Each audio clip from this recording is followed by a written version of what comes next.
During sa fifth SOMONA ng ating mahal na Pangulong Marcos Jr., meron siyang nabanggit doon tungkol sa Pilipinas, ikaw ay ma'am and sir.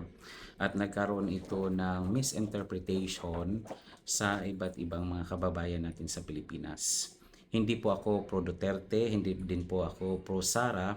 Ako po, I want to share this short reaction for educational purposes, for information purposes. Kasi nabanggit niya doon yung mga OFW na licensed professional teacher, pag uuwi sila sa Pilipinas, sila ay tatawagin na ma'am and sir.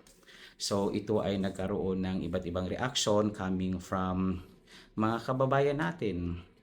Pero I will be sharing this one just to inform everyone. Hindi lang masyadong na-elaborate ng ating Pangulo kung ano ang ibig sabihin nun. Kasi sa OWA po talaga, in collaboration with DepEd, meron silang programa na tinatawag na SPIMS. Ang ibig sabihin ng SPIM ay sa Pinas, ikaw ang ma'am at sir. So ito po yung programa na inilunsad ng OWA or Overseas Worker Welfare Administration Center dyan sa Pilipinas under ito ngayon ay binago na siya, tinawag na siya na DMW, Department of Migrant Workers. At in collaboration po ito ng Department of Education.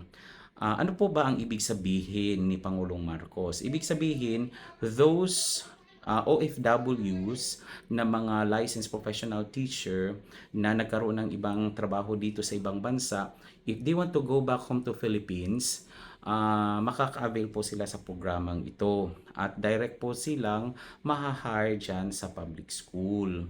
So hindi na po sila dadaan sa mga hectic, yung rigid na ranking processes dyan sa DepEd. Kaya sinasabi niya, pag OFW licensed teacher ka, pag uuwi ka ng Pilipinas, ikaw si ma'am and sir. Kasi nga yun po ang programa nila. Sa Pilipinas, ikaw ang ma'am and sir. SPIM. Yun lang. Daghang salamat.